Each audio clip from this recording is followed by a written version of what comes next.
dámy a páni. Ďakujem, že ste prišli. Už by sme pomaly začali. Veľmi sa teším, že nás tu toľko. Prepáčte, že si nemôžete všetci sadnúť. Veľká sála už je obsadená, takže budeme to musieť nejak prežiť tu. Ale teda veľká vďaka, že ste sa prišli pozrieť na našu hlavnú speakerku Rubia zo Spojených štátov amerických.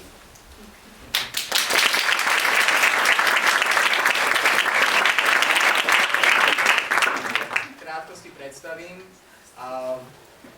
Rubia je teda bývalá pornoherečka, ktorá odišla z porna, prešla si strastiplnou cestou, ale teda pred 8 rokmi sa jej podarilo dostať von. O tejto ceste nám porozpráva. Dneska pôsobí v organizácii Pink Cross Foundation. Rastia Pink Cross a vlastne takýmto svedectvom sa snaží hovoriť ľuďom, že porno je zlé, že porno je lož a že je dobré z neho odísť a nie je dobré s ním vôbec začínať. Našim prvým hosťom je pán Phil z Rakúska, to v prvom rade.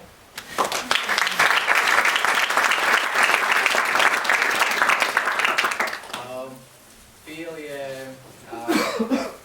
má tiež skúsenosti s pornografiou, zase z tej druhej stránky, z hľadiska konzumenta. Bol na pornografii niekoľko rokov, zistil, že je to zlé, cítil sa pri tom zle, zistil, že to nie je dobrá cesta, tiež nám o tom porozpráva. Tiež sa venuje teraz osvete, prednáškam, poradenstvu, aj dokonca poskytuje cez ich organizáciu Safer Surfing software, ktorý je schopný odfiltrovať pornografický materiál, čiže teraz vlastne pôsobí na tej opačnej strane a robí veľmi dobrú robotu. A našim tretím hostom bude pán europoslanec Bratislava Škripek, tu majú lavici.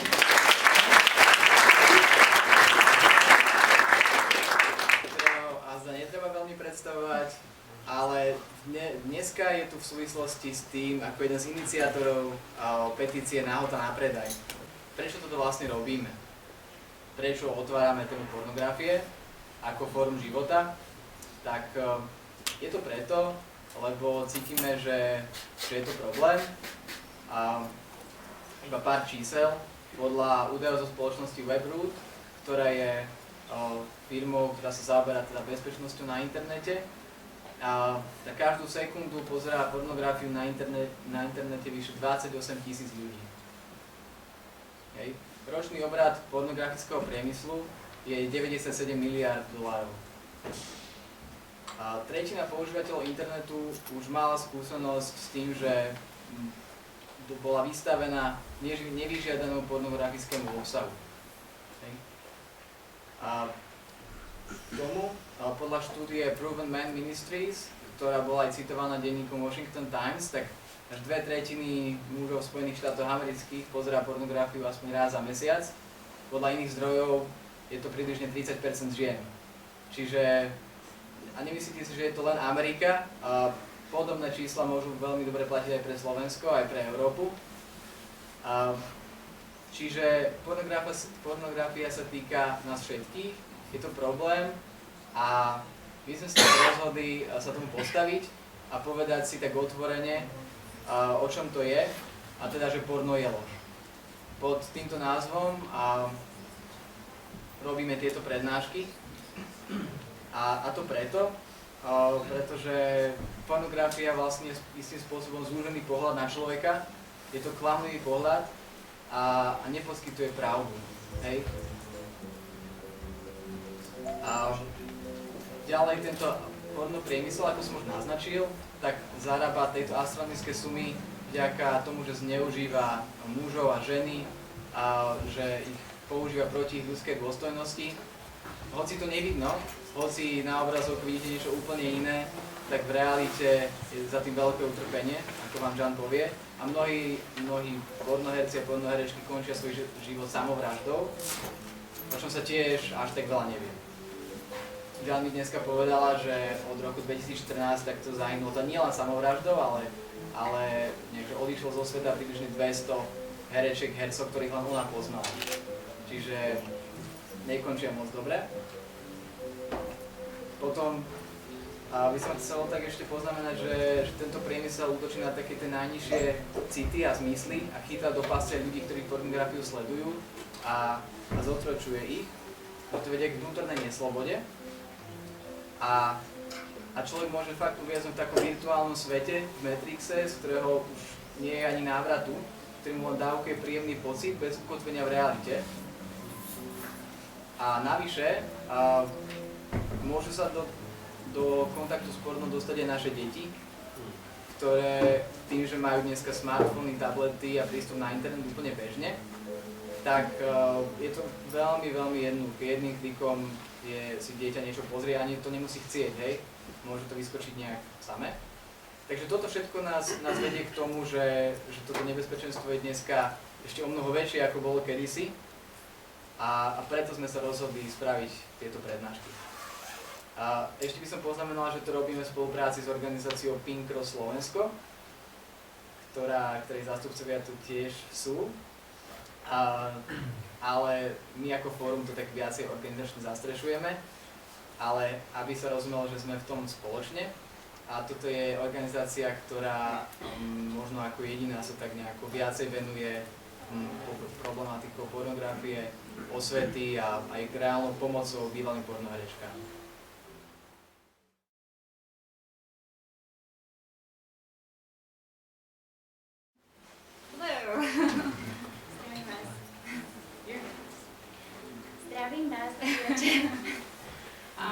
It's an honor and a pleasure to be here with you tonight. Je mi cťou a potešením, že tu dnes večer môžem byť medzi vami. This is my first time outside of the US. Je to prvýkrát, čo takto hovorím mimo USA. And so it's very nice to share this moment with you guys. A je to pre mňa veľmi pekné, že tento moment s vami môžem zdieľať. I'm here basically to expose the truth behind the fantasy of porn.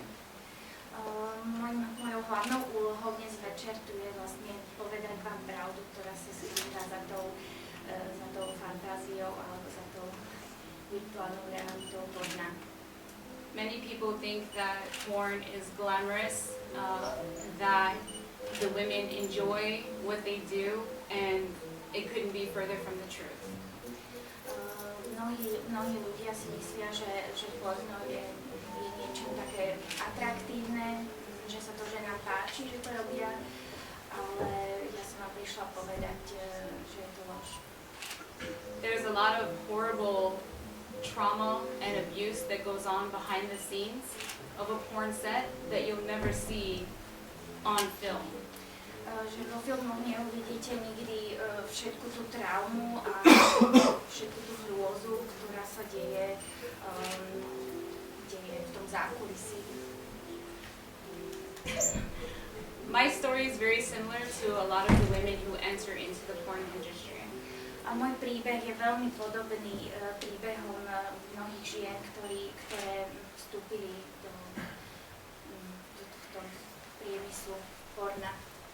So to understand the mindset and the emotions and the spirituality of the majority of the women who get into the porn industry, I want to just give you some of my history. Aby ste teda pochopili, čo tieto ženy prežívajú, čo si myslia, aké majú emócie, tak vám poskytnem taký pohľad do môjho života, do histórie. I was born into a broken home. My mother and my father divorced when I was only 3 years old, leaving my mother to raise us, my sister and I. And my father was only like a weekend father, so he wasn't really there. Ja som sa narodila do rozpadnutej rodiny. Rodičia sa rozviedli, keď som mala 3 roky a môj otec zanechal moju matku, aby nás, mňa a sestru vychovávala a môj otec bol potom len takým víkendovým otcom. So we were very poor growing up and we didn't have a lot. Around the age of 5 or 6, my mom met a Swiss-German man who would take her to Europe and she would leave us with family members. Takže nám veľa vecí chýbalo, boli sme chudobní a keď sme mali asi tak 5-6 rokov, tak matka stretla akéhosi muža švajčiarsko-nemeckého pôvodu, ktorý ju brával do Európy a ona nás nechávala s členmi zvyšnej rodiny, takej vzdialenejšej rodiny. My sister and I would often get left with my godparents. Nechávala nás teda u krstných rodičov aj so sestrou. Around the age of 10 years old, my god sister, who was the oldest, started coming to me at night when everybody else was asleep and started talking to me about love and relationships. No a tam sa stalo, že keď sme tam prespávali, tak dcéra týchto krstných rodičov večer prichádzala za mnou do izby, keď všetci spali a sa so mnou rozprávala mi o láske. Soon those talks actually turned into action and she started touching me inappropriately and expecting me to touch her back. No a čoskoro sa tieto rozhovory zmenili na činy a ona sa ma začala dotýkať a očakávala, že to isté spravím aj ja. So my first sexual experience was by my own god sister at the age of 10 years old. Takže moja prvá sexuálna skúsenosť bola v skutočnosti s mojou teda dcerou mojich krstných rodičov, keď som mala 10 rokov. That really started to mess me up in the head, and so I started becoming very promiscuous. A vlastne ja som z toho bola veľmi zmetená a stala som sa promiskuitnou. But I never told anybody what happened. A nikdy som nikomu nepovedala, čo sa stalo. At the age of 13, I met a boy who I really believed loved me. He told me everything that I wanted to hear, and because I was so hungry and so desperate for love, because I didn't have that from any man in my life, not my father, not anyone, I wanted to believe him. Keď som mala 13, tak som stretla chlapca, ktorý mi hovoril všetky veci, ktoré som chcela počuť, a keďže som bola taká hladná po láske a po láske od muža, ktorú som nikdy nedostala, tak som mu to verila. He convinced me to miss school and go to his house, and he told me that he was going to cook me lunch and that we were going to have like just a romantic lunch between us two. A presvedčil ma, aby som išla poza školu a k nemu domov, že mi uvarí obed a že budeme mať romantický čas spolu. But instead what happened is that he raped me and took my virginity. Ale v skutočnosti sa stalo to, že on ma znásilnil a teda vzal mi panenstvo. He threatened me and told me that he would kill me and my family if I told anyone. A vyhrážal sa mi, že ak to niekomu poviem, tak ubliží mojej rodine. So believing him, I didn't tell anyone. A ja som mu to verila a nikomu som to nepovedala. That made me very angry and very bitter. I came to the point in my own mind where I knew what guys wanted, at least I thought I knew what guys wanted, and so I was going to make sure that I got what I wanted from them before they got what they wanted from me.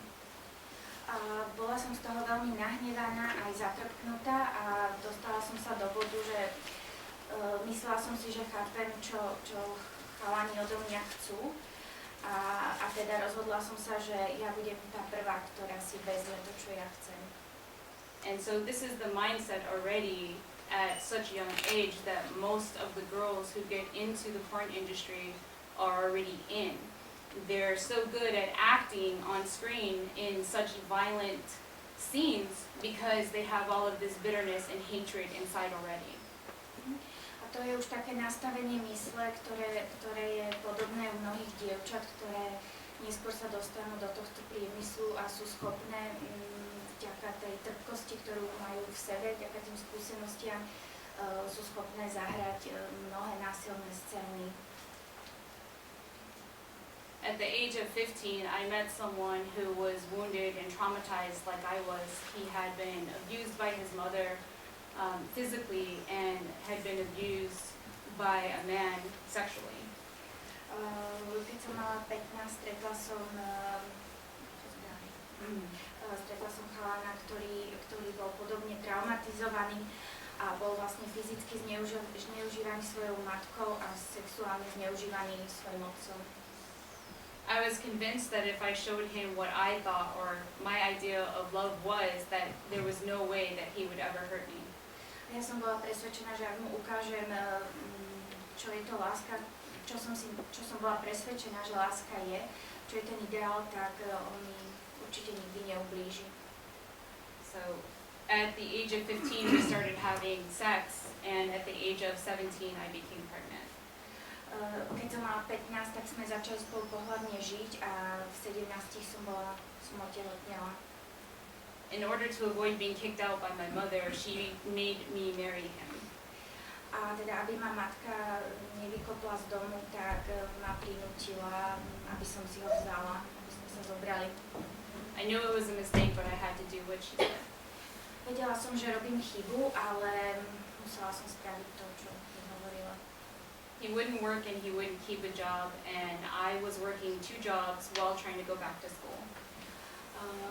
On teda nechcel pracovať, nevedel si udržať žiadne zamestnanie, zatiaľ čo ja som mala 2 zamestnania a snažila som sa vrátiť do školy. So I was looking for ways to make extra money, and I opened up the phone book and started going through it, and I found a section for escorting. Snažila som sa nájsť nové spôsoby, ako by som prišla k peniazom, ako by som zarobila, a teda som otvorila telefónny zoznam a našla som tam eskortný servis. I didn't really know exactly what it was, but I picked up the phone anyway because I was desperate to do something to make sure that my family was taken care of. Teda nevedela som presne, čo to je, ale bola som zúfalá, tak som aj tak zdvihla teda telefón a zavolala som tam, pretože som chcela, aby bolo o moju rodinu postarané. So I ended up becoming a prostitute, and I prostituted myself off and on for about 2 years while my husband at the time was my driver. A tak som sa teda stala prostitútkou, teda raz som ňou bola, raz nie, počas 2 rokov a môj manžel sa stal mojím šoférom. We ended up having 2 more children together, and were married for about 8 years, separated a few times, and then I finally divorced him in 2004 because he kept cheating on me and would not work. Mali sme teda ďalšie 2 deti a teda trvalo to manželstvo 8 rokov, to sme boli aj oddelení a zase sme sa vrátili k sebe a teda v roku 2004 toto manželstvo skončilo, pretože ma podvádzal. I had a deep desire to go back to school and really do the right thing to support my children. I was working 2 full-time jobs and trying to go back to school all the time, but it was never enough money.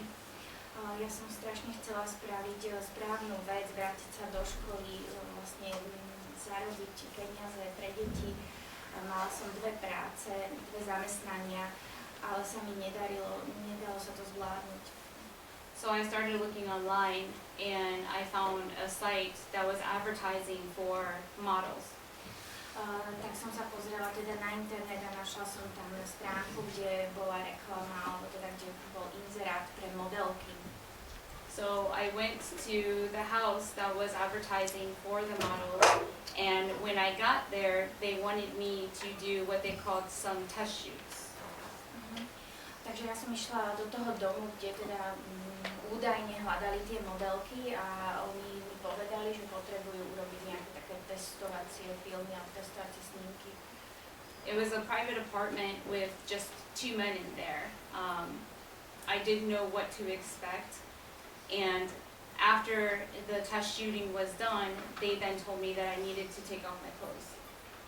A bol to súkromný byt, boli tam len 2 muži a ja. Nevedela som, čo mám teda očakávať, a potom, keď už to taká tá skúšobná filmovačka bola za nami, tak mi povedali, že sa mám vyzliecť. I was very desperate. I was very lonely. I had no resources and I had no one to help me. Bola som veľmi zúfalá, osamelá a nemala som žiadne teda financie alebo zdroje, ani nikoho, kto by mi pomohol. So I did what they told me. Spravila som to, čo mi povedali. And soon after that, it wasn't enough. Then they told me that I had to have sex with both of them.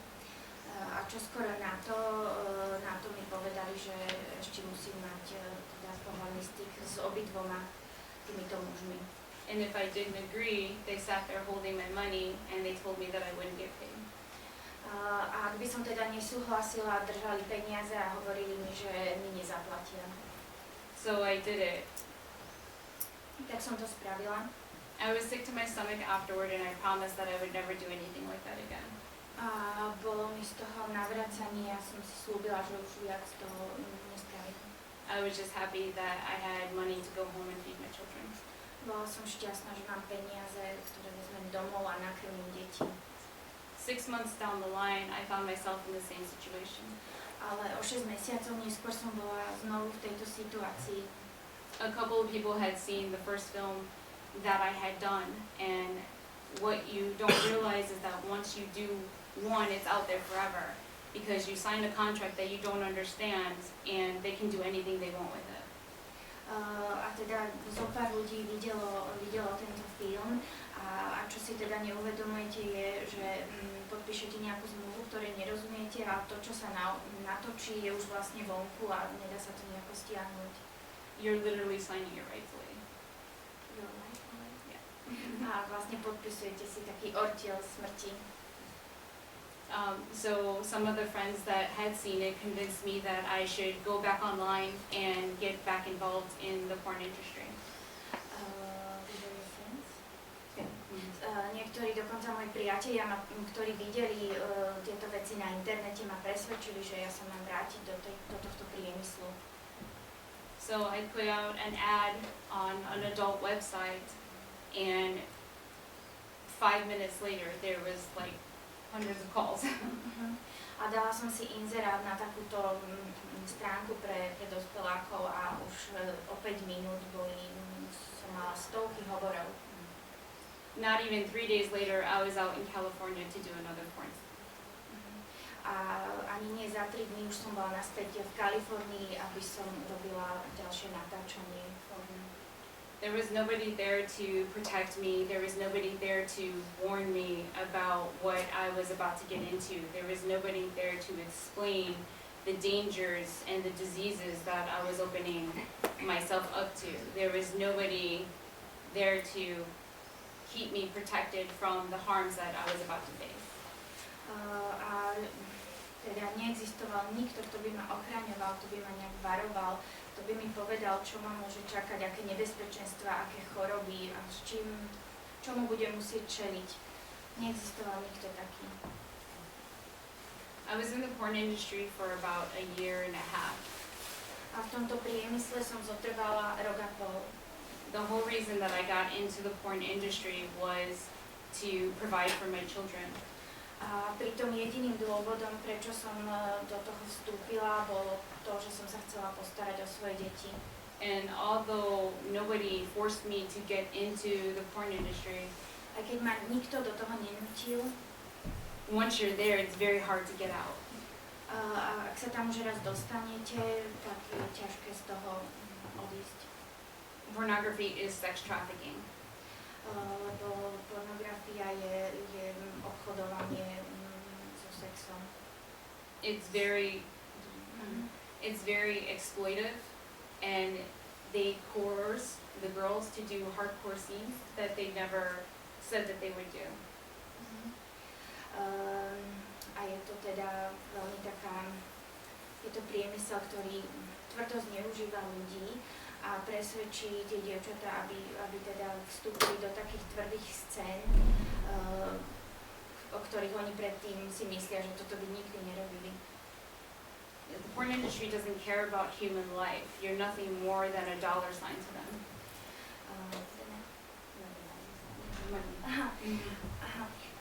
Teda pornografii nezáleží na ľudskom živote, nie ste viac ako ten znak dolára.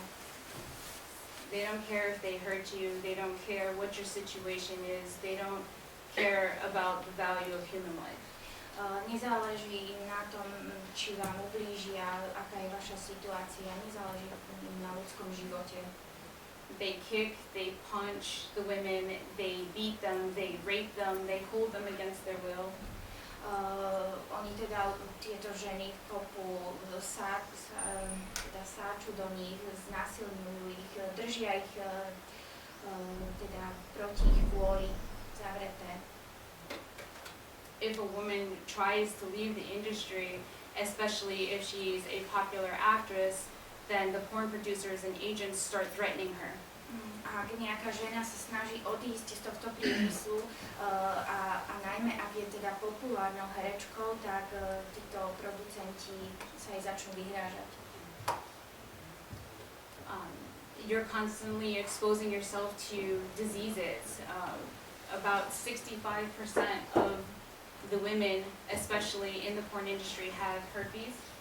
A neustále sa vystavujete rôznym chorobám, dokonca až 65% žien v tomto priemysle má genitálny herpes.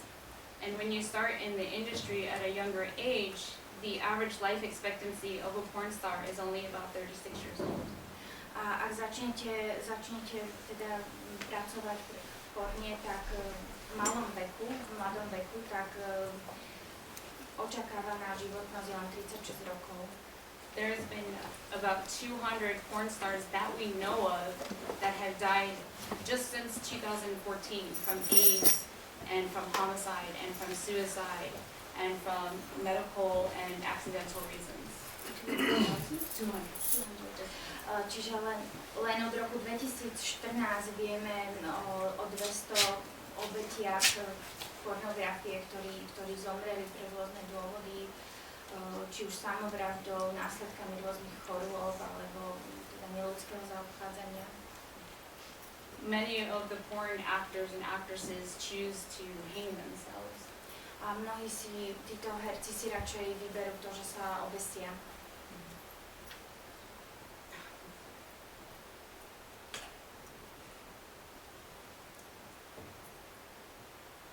I came to a point in my life where I didn't know who I was anymore. The whole reason that I got into the porn industry was irrelevant. It didn't matter anymore because I wasn't there for my children and I still wasn't providing for them. I had nothing to show for my time in the industry.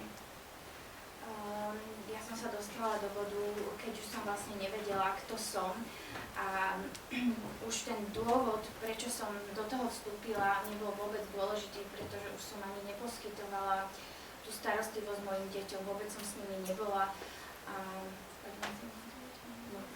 už na ničom nezáležalo, už to bol úplný zmetok. I wasn't Jan anymore. I had become the character that I portrayed on film. A už som nebola teda tá Jana, ktorou už som bola iba nejakou postavou z toho filmu, ktorú som tam hrala. I was so tired of the abuse and the shame, and I just felt so helpless and hopeless that I just didn't want to live. A teda bola som strašne unavená z toho zneužívania, z tej všetkej hanby a cítila som to tak, že už nechcem viac žiť. And I was about to take my life, and I got down on my knees, and I just cried out to God, and I said, give me a solution. Chcela som si vziať život a teda vypadla som na kolena a modlila som sa k Bohu, plakala som a prosila som ho o riešenie.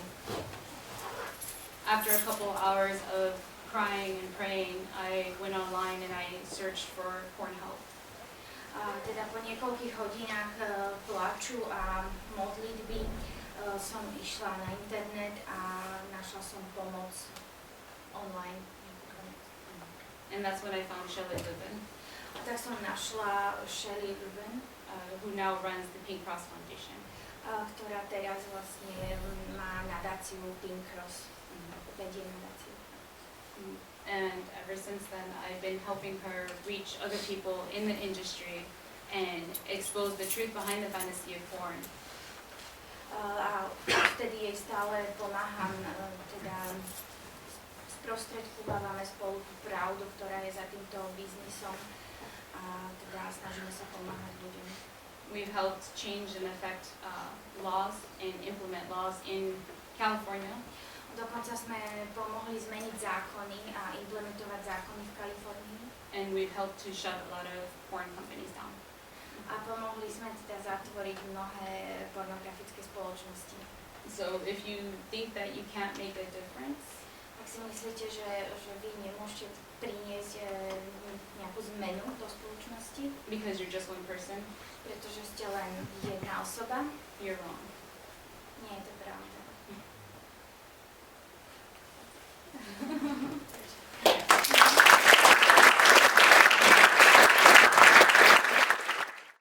Čo bolo zlomovým bodom, že s tým chcela skončiť? Kedy povedala, že dosť? I had my own website, well actually a female and a male husband and wife team approached me to develop my own website.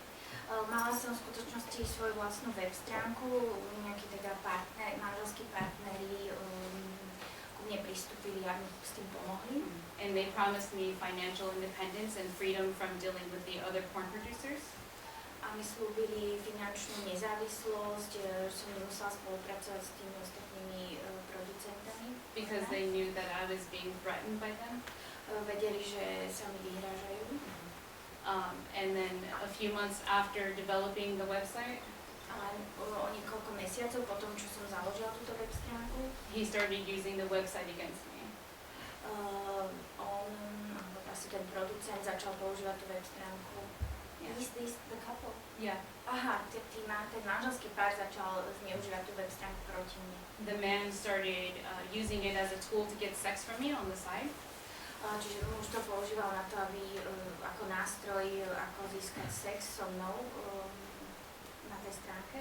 And every time I told him no, he would threaten to take my children away from me and also to come to my house and to send like my videos to my family, which he actually sent some information to my mother. A vždy, keď som povedala, že nie, že keď som to odmietla, tak sa mi vyhrážal, že mi vezme deti, že príde ku mne domov a vlastne vezme videá a zverejní ich medzi mojou rodinou. V skutočnosti poslal nejaké videá mojej mame. So I couldn't take it anymore. A ja už som to nemohla teda zvládať. I would like to ask if what's the main situation if they face the same problem as women? The men actually have it worse. Teda pýtal sa na situáciu mužov v pornopriemysle. Jan hovorí, že v skutočnosti to oni majú horšie, sú na tom horšie. Because they're not in as much demand as the women. Lebo teda nie je po nich taký dopyt ako po ženách. So they have to do unnatural things to their bodies to constantly stay erect for the scenes. Čiže oni so svojimi telami musia robiť neprirodzené veci, aby mali konštantnú erekciu na tej scéne. And they get paid a lot less than the women do. A platia im oveľa menej. And because they're not in as much demand as the women are, they do what the industry calls gay for pay. Gay for pay, yeah. Keďže im toľko neplatia, tak oni robia Like they do homosexual movies, even though they're straight. Aha, okej. Takže teda robia také gay scény, homosexuálne scény, aj keď sú heterosexuálne. So they're exposing themselves to a wide range of diseases. A tým sa vystavujú širokému spektru chorôb. It's very mentally, physically, and spiritually draining. A je to veľmi teda zničujúce, vyčerpávajúce mentálne, fyzicky, spirituálne. Many people in the porn industry suffer psychologically. A teda potom mnohí títo ľudia v priemysle psychicky trpia. I ended up one time in the emergency room myself from a nervous breakdown. Ja som raz skončila na pohotovosti, keď som sa nervovo zrútila. Já bych se chtěl zeptat, jestli to dělala pouze z dobrovolnosti nebo z té rodinné situace, nebo jestli udrželi třeba i pod vlivem nějakých drog. Like I said, nobody forced me to get into the industry, Nikto ma nenútil vstúpiť do pornopriemyslu, but unfortunately for a lot of the women, that's not the same story. ale žiaľ s mnohými ženami je to ináč. A lot of human trafficking victims Mnohé obete obchodovania s ľuďmi are forced to do porn. Sú prinútené robiť porno. And they're also forced to actually watch porn. sú prinútení aj pozerať sa na porno, to know how to please their buyers. aby teda vedeli, ako uspokojiť svojich klientov, tých, čo to kupujú. And some of these girls are as young as 13 and 14 years old. Niektoré tieto dievčatá majú len 13 alebo 14 rokov. Porn drives up the demand for human trafficking. A porno teda zvyšuje dopyt po obchodovaní s ľuďmi. But for me personally, once I was in, it was a lot harder to come out.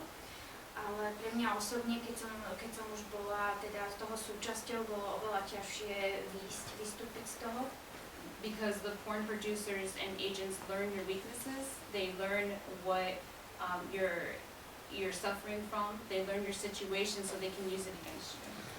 Pretože títo producenti a agenti, oni sa veľa o vás dozvedia, o vašej situácii, o slabostiach, tým, čím trpíte a potom to zneužijú proti vám. And they also do always offer the girls alcohol and drugs on the set to make them more comfortable to do the hardcore scenes. A na scéne vždy ponúkajú alkohol a drogy, aby teda bolo ľahšie. Aby teda mohli títo herečky zvládnuť tie tvrdé scény. So a lot of the women end up becoming drug addicts. A mnoho z týchto žien skončia ako teda drogovo závislé. Ako sa vám podarilo nájsť si potom prácu, lebo ste mali aj výpadok, že v životopise napríklad ste si toto nemohli uviesť a že kde ste sa potom zamestnali, že odkiaľ ste mali príjem? Not easily. I actually started working at Starbucks. Nebolo to ľahké, teda začala som Starbucks. And I got recognized. Všimli si ma So I had to quit. a musela som odísť. It's been very hard. Teda našli ju. Bolo to ťažké. Going back to school though, Teraz vlastne ona je na dennom štúdiu. I've had opportunities to work with women in similar situations. A mala možnosť pracovať so ženami v podobnej situácii. And so I'm getting my master's degree in marriage and family therapy. Teda študuje, aby získala titul magistra v manželskej terapii, manželskej rodinnej terapii. And last year I got my bachelor's degree in psychology with honors. A minulý rok som teda získala bakalára z psychológie s veľmi dobrými výsledkami. Dobrý večer, aby som sa chcel opýtať, že ako je to vlastne s vašimi deťmi teraz, ako vnímajú svoju mamu, či vedia vlastne o jej minulosti a ako ju vlastne vnímajú. As soon as I left the industry, they were much younger than they are now, but I did explain, not too graphically or too much in detail, about what I was doing. Bolo to teda pred viacerými rokmi, mali menej rokov a ja som boli mladšie, ja som im teda nie veľmi priamo, ale vysvetlila som im svoju situáciu. I explained that it was wrong and why it was wrong. Vysvetlila som, prečo to bolo čo bolo nesprávne, prečo to bolo nesprávne. The importance of human value. Dôležitosť ľudskej hodnoty, ľudského života. And especially because I have sons, treating women with respect and dignity. A najmä bolo to aj z dôvodu, že mám synov a teda chcela som im dať tieto znalosti, ako sa správať k ženám s úctou. My faith in my church has been a big factor in that. A veľmi dôležitým faktorom bola aj moja viera, moja cirkev. Ja mám len jednu otázku, že keď ste mali ten najhorší bod v živote, že či ste nechceli skontaktovať sestru? My sister was an extreme help. Once she found out that I had been doing that, she wanted me out from the very beginning. Moja sestra mi bola obrovskou oporou okamžite, keď zistila, v čom som sa ocitla, v akej situácii, chcela, aby som sa dostala z toho von. But I was too far gone. Ale ja už som bola priďaleko, už to zašlo priďaleko. Mentally, almost to the point of no return. Teda aj mentálne nevedela som si predstaviť už návrat. Never refused to hear a odmietala som kohokoľvek vypočuť. Mňa zaujíma taká právna stránka veci, že boli tam napríklad pracovné zmluvy s spoločnosťami, ako je to so zákonnou stránkou, že je to produkované proste ako legálne firmy. Uvádza sa to a tá posledná časť, že teda máte pracovnú zmluvu, že reálne neklamali vás na peniaze, boli ochotní dodržať svoje záväzky finančné. They do pay you what they say they're going to pay you most of the time. Čiže platia vám tí producenti alebo väčšinu The času? thing is that what everybody sees when they watch porn is like a 30 to 40 minute finished video. They don't see the 2 to 4 to 6, sometimes 8 hours that goes on behind the scenes. Problémom však je, že čo teda konzument vidí, je 30 až 40 minútový film, ale to, čo je za tým, že je to mnohokrát 2 až 8 hodinové teda trápenie. Yeah. The producers film the girls in the very beginning and they make them say that they're 18 years old or older, that they're not under the influence of any drugs or alcohol, that they're doing this film and that they love it. We're all paid to say that. Takže tá prvá vec, čo spravia, je, že dievčatá sú nafilmované pri tom, ako tvrdia, že majú 18 rokov, nikto ich tomuto neprinútil, nie sú pod vplyvom drog a že sa im to páči. And a lot of the times when they're doing that, they're also holding the money on the side of the camera. A častokrát, keď toto filmujú, tak hneď pri kamere držia peniaze ako taký prísľub. So they know that if you don't sign, you're not going to get paid, and the girls are desperate. They're going to get their money. They want to get paid. Takže dievčatá vedia, že keď to nepodpíšu, tak nedostanú týchto peniaze a oni sú zúfalé. Chcú byť zaplatené. And they also know that the girls are not in a financial situation to take them to court to do anything legally. A príliš dobre vedia, že tieto dievčatá, ženy nie sú v situácii, keď by si mohli dovoliť dať ich na súd, alebo teda nejak legálne ich postihnúť. Čo tá produkcia je legálna? Oni sú štátom uznané firmy, proste majú to licencia? It's only legal to shoot in California and one place in Maine.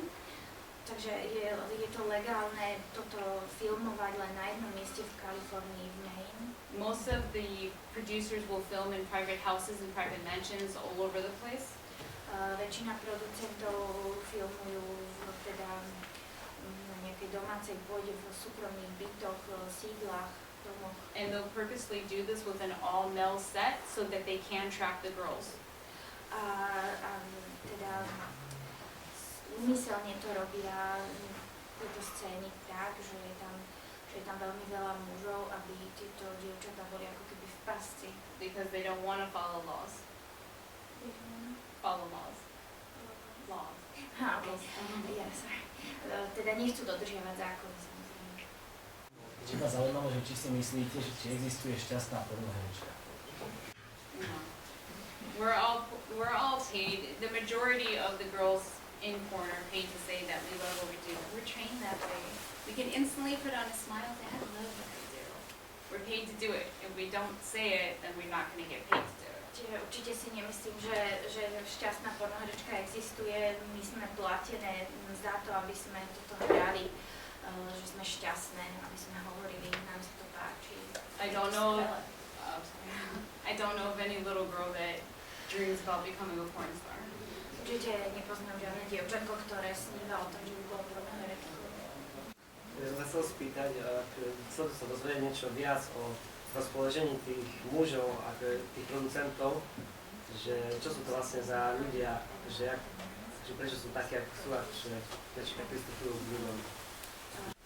Well, obviously they're very sadistic. I mean, they don't care about Sú sadistickí, nezáleží na ľuďoch, they just care about money. záleží len na peniazoch. You're nothing more than money to them. Neznamenáte pre nich nič viac ako peniaze.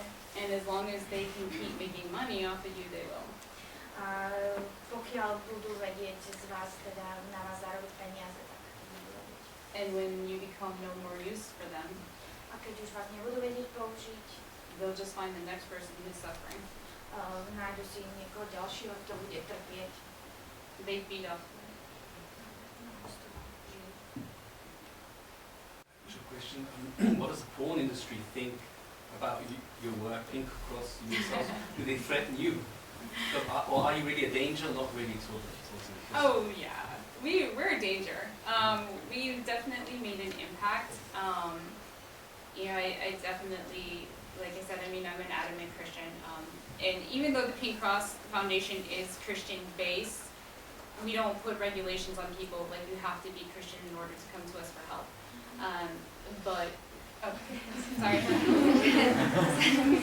Pán sa pýtal, či vlastne pornografický priemysel, ako ich vníma túto organizáciu Pink Cross, či sa im vyhrážali.